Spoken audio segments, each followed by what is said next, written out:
Bonjour, bienvenue sur Comment fait-on. Je suis heureux de vous retrouver pour une nouvelle vidéo. Aujourd'hui, je vous présente une recette que j'ai créée. Je l'ai appelée la croissantine. Alors, c'est juste une pâte à croissant avec une crème au chocolat praliné et puis quelques petites amandes sur le dessus. Vous allez voir, c'est assez simple à réaliser. Évidemment, il faut faire une pâte à croissant, mais vous allez le voir, je vais vous mettre un lien à la fin de la vidéo qui vous l'explique et c'est assez simple à faire et surtout c'est super bon. Allez, je vous explique comment faire maintenant, c'est parti! Juste avant de faire la crème pâtissière, vous sortirez votre pâte à croissant que vous aurez fait la veille, c'est mieux, hein. C'est pour ça que, vous voyez, moi je l'ai fait hier et elle a fermenté un petit peu dans le frigo et ça va lui donner un goût supplémentaire. Mais bon, le fait d'avoir été dans le frigo, le beurre s'est durci, donc c'est pour ça qu'il vaut mieux le sortir avant pour que ce soit plus facile à étaler par la suite. Voilà, donc on le met de côté à température ambiante et pendant ce temps-là, on va faire la crème pâtissière. La crème pâtissière, il n'y a rien de très compliqué. Vous avez certainement l'habitude, du lait, des œufs, du sucre et de la farine. On va pas remettre un alcool ou quoi que ce soit puisqu'on rajoutera du praliné et du chocolat. Donc, alors moi je vais faire 1 litre, mais parce que je vais faire 2 gâteaux j'ai une grande famille comme vous le savez, mais je marquerai pour vous simplement 1,5 litre pour un gâteau d'environ 6-8 personnes. Voilà, alors une croissantine, je l'ai nommée comme ça, croissantine, c'est joli. Donc pour faire la crème pâtissière, on va commencer par allumer le lait à feu doux. De temps en temps, on n'hésitera pas à venir donner un petit coup au fond de la casserole pour éviter que le lait n'accroche. En attendant, on va casser un petit peu les œufs. Là, juste un petit peu. On va prendre le sucre en poudre, hein, très classique. Et on va mélanger les deux jusqu'à ce que ça monte un peu et que ça blanchisse. Alors c'est pas très compliqué. Il suffit juste de fouetter assez énergiquement. Vous pourriez le faire avec un batteur électrique, hein. Ça marcherait aussi très bien. Mais bon, au fouet ça se fait, hein. Le temps que le lait chauffe, on a le temps. Bien qu'un litre, il faut faire attention, ça va assez vite. Alors prenez un grand saladier, hein. C'est toujours plus simple pour mélanger.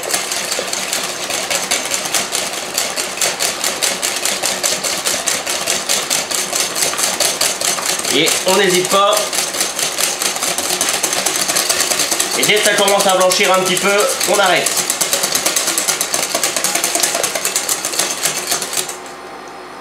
Voilà, vous voyez, ça commence à blanchir un petit peu, on va pouvoir arrêter. Juste avant de rajouter la farine, comme je le disais, on donne un petit coup dans notre casserole. Là. Maintenant, on va rajouter la farine. Alors moi je mets de la farine, certains mettront de la maïzena ou de la fleur de maïs. Bon, après c'est chacun qui voit. Moi je trouve que de la farine ça marche très bien. On y va tranquillement pour éviter les grumeaux. Et puis de temps en temps, hop, on vient sur les bords. Et là, par contre, la farine, il suffit juste de l'intégrer et pas besoin de mélanger plus que ça. Il faut juste qu'on ait quelque chose de bien homogène, sans grumeaux. Vous voyez, là, il n'y a pas de grumeaux, c'est parfaitement homogène, donc c'est parfait. On va maintenant nettoyer un petit peu le fouet. On va éviter de s'en servir tout de suite pour mettre dans la casserole. Donc, on va prendre une petite cuillère en bois. Et on va mélanger avec. Le but étant maintenant que le lait commence à chauffer un petit peu pour en mettre dans la casserole et après on transvasera le tout dans la casserole pour faire bouillir l'ensemble. Quand le lait commence à chauffer un petit peu, on va venir en mettre à peu près la moitié. Hop. dans notre récipient. On mélange. Évidemment, on remet l'autre partie à chauffer.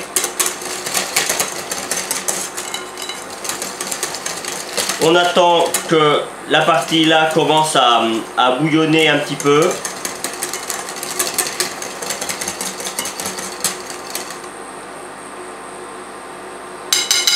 Ça prend quelques minutes, hein.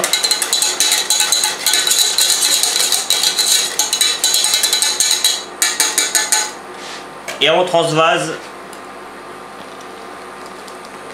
notre partie sans rien oublier. Voilà.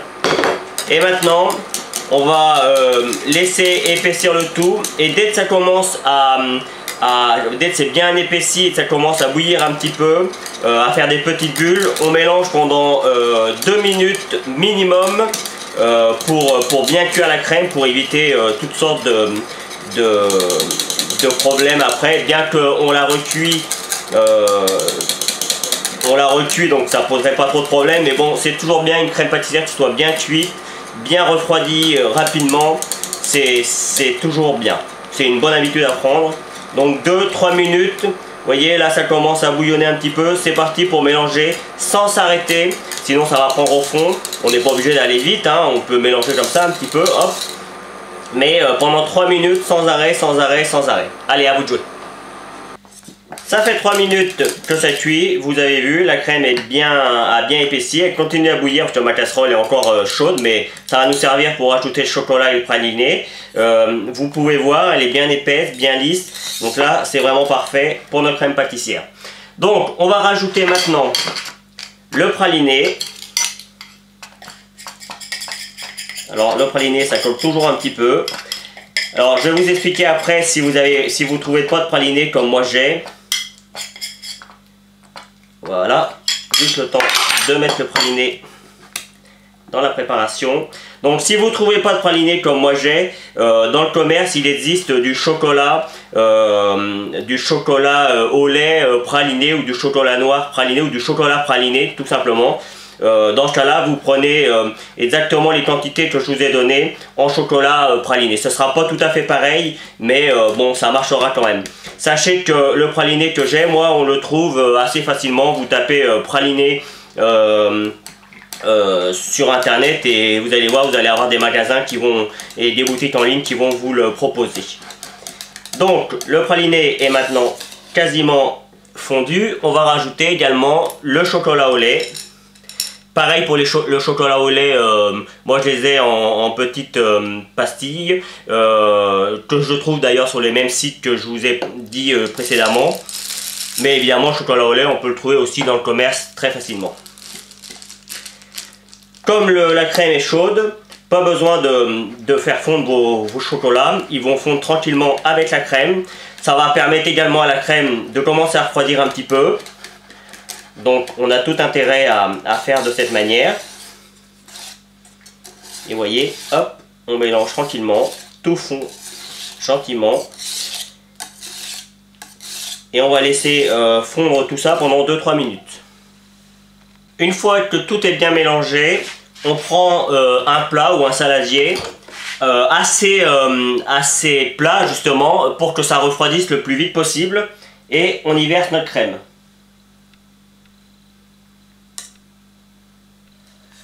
Si un plat ça suffit pas, n'hésitez pas à en prendre un deuxième.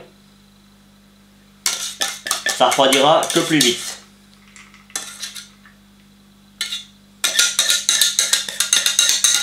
Évidemment, on n'en perd pas.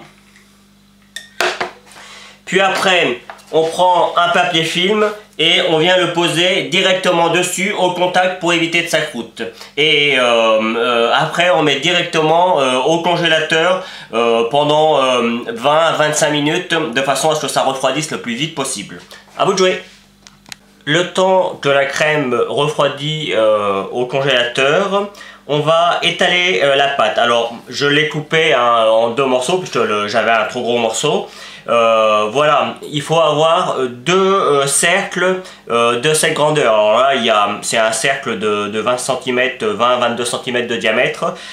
C'est pour 6-8 personnes, hein, comme je vous disais tout à l'heure. Et on va donc les étaler. Alors évidemment, je ne vais pas faire toute la vidéo en vous montrant comment étaler. Hein. Au début, on enlève un petit peu les bulles. Voilà.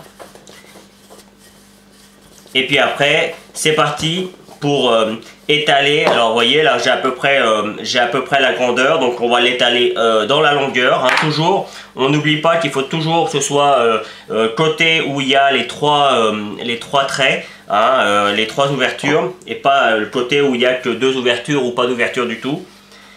Donc c'est parti. Et on doit étaler quand même assez finement, il faut que ce soit 3 mm, hein, 3-4 mm, pas plus, parce que ça va pousser. Et il ne faut pas non plus qu'on ait que de la pâte pour la croissantine. Allez, à vous de jouer. Voilà, vous voyez, il y a à peu près 2-3 mm là d'épaisseur, donc c'est vraiment bien.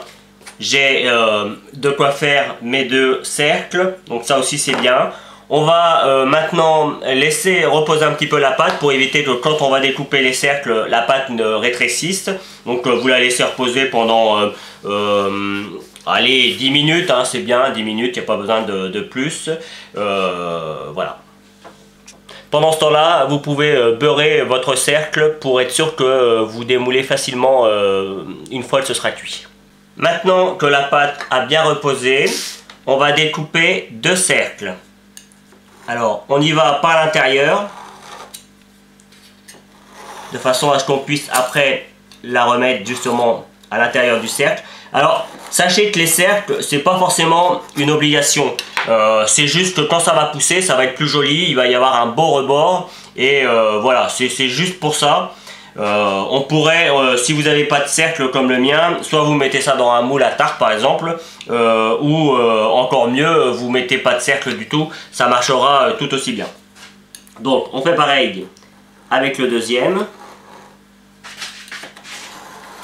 sauf que le deuxième, on va faire une petite particularité, on va lui faire des traits espacés. Je vais vous expliquer ça. Alors le premier, évidemment, on met sur la plaque notre cercle, on met notre premier rond à l'intérieur de celui-ci. Si ça rétrécit un petit peu, ce qui arrive assez souvent, on lui en donne un petit coup pour lui donner la forme du cercle. Hop, on enlève le surplus. On prend le deuxième morceau, on le tourne de façon à avoir quelque chose d'à peu près correct. Sachez que quand on va mettre de la crème, le deuxième morceau va être un petit peu plus petit, donc on va être obligé de lui tirer dessus, et c'est ce qui va faire ressortir nos traits. Alors, moi je vais prendre un couteau tout simplement, et puis je vais essayer d'être le plus égal possible, mais même si il y a 2-3 mm de différence, c'est pas grave.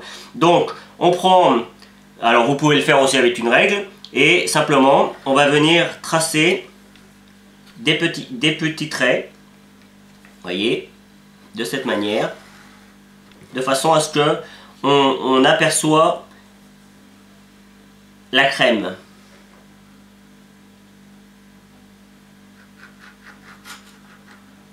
Voilà. Donc, vous avez vu le principe, on fait ça sur toute la longueur de la pâte. Allez, à vous de jouer. Voilà. Nos deux pâtes sont maintenant prêtes. J'ai également sorti ma crème pâtissière, enfin ma crème au praliné, chocolat praliné que j'ai mis dans une poche sans douille, hein, juste un petit trou dans la poche qui va nous permettre de verser. On va prendre un pinceau et de l'eau et on va venir badigeonner sur tout le tour avec de l'eau pour que la première pâte, enfin la deuxième pâte que l'on va mettre va venir coller sur la première. Donc on en met pas mal. De l'eau hein, plutôt que du jaune d'œuf sur le coup. Ça va mieux coller. Donc on le met de côté. On va maintenant passer à la crème. Alors là, on n'hésite pas. Il faut quand même que ce soit généreux. Vous voyez, on a une jolie crème. Elle est bien onctueuse. Et surtout, on va pas en mettre jusqu'au bout, hein. On s'arrête avant pour qu'on puisse mettre le deuxième morceau de pâte et qu'on puisse le coller.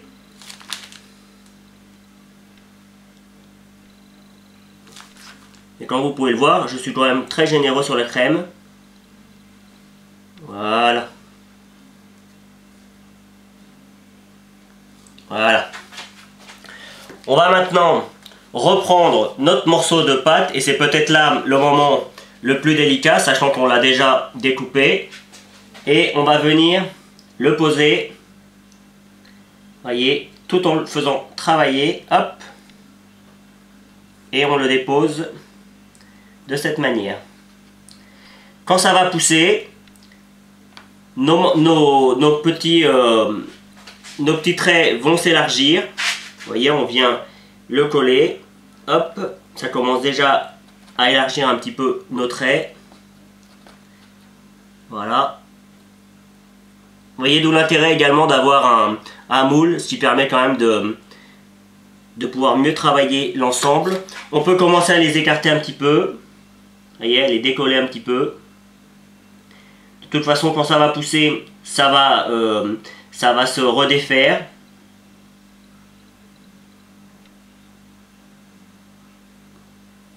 Voilà. Donc maintenant, on va laisser pousser l'ensemble à température ambiante pendant 2-3 heures. Alors, ne vous inquiétez pas pour la crème, c'est recuit. Donc à partir du moment où c'est recuit, il n'y a pas de risque particulier. Ça fait un peu comme un flan, la crème va recuire, donc il n'y a pas de risque d'être malade, c'est ça que je veux dire.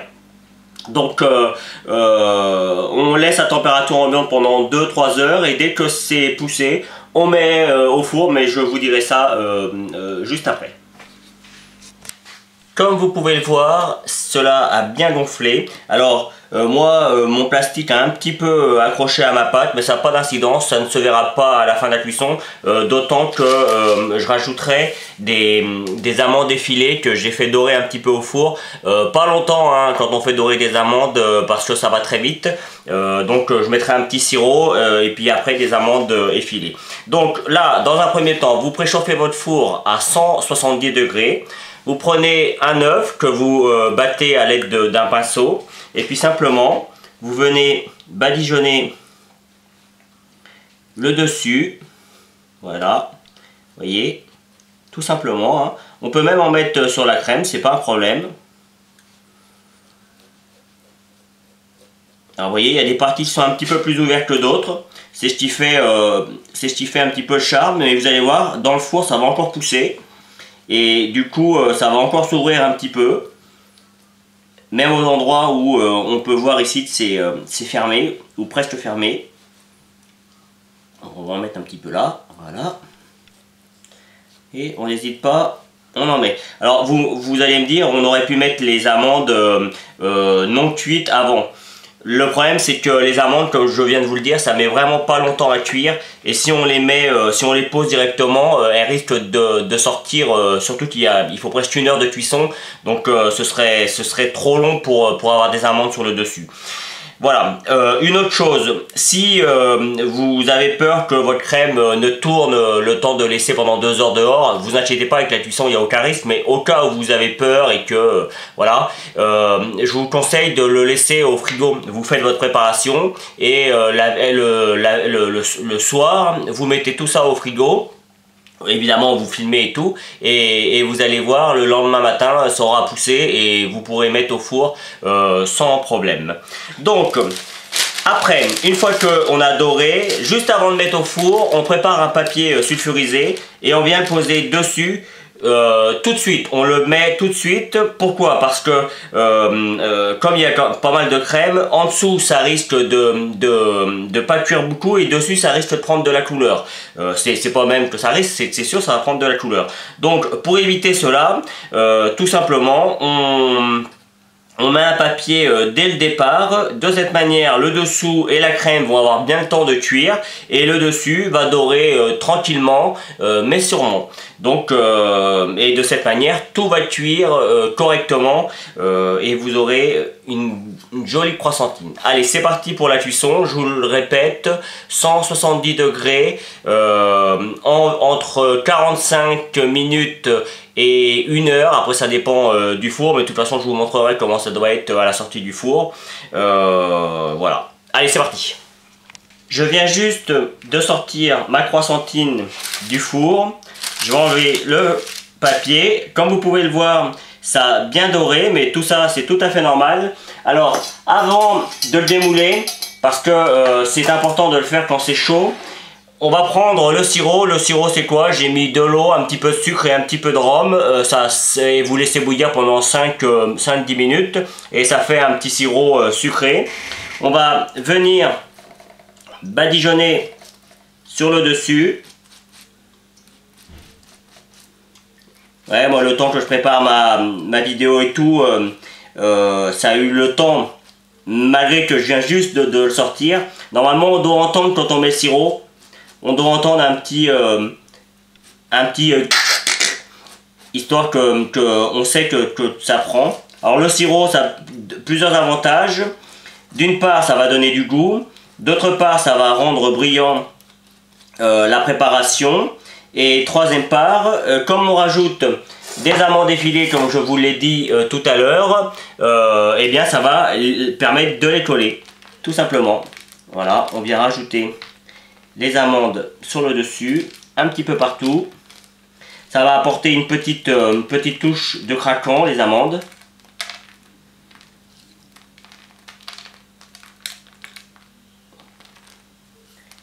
Voilà. Il ne nous reste plus... Voilà. Il ne nous reste plus qu'à démouler le gâteau. Donc on va être obligé de prendre un petit couteau pour aller gratter un petit peu tout autour.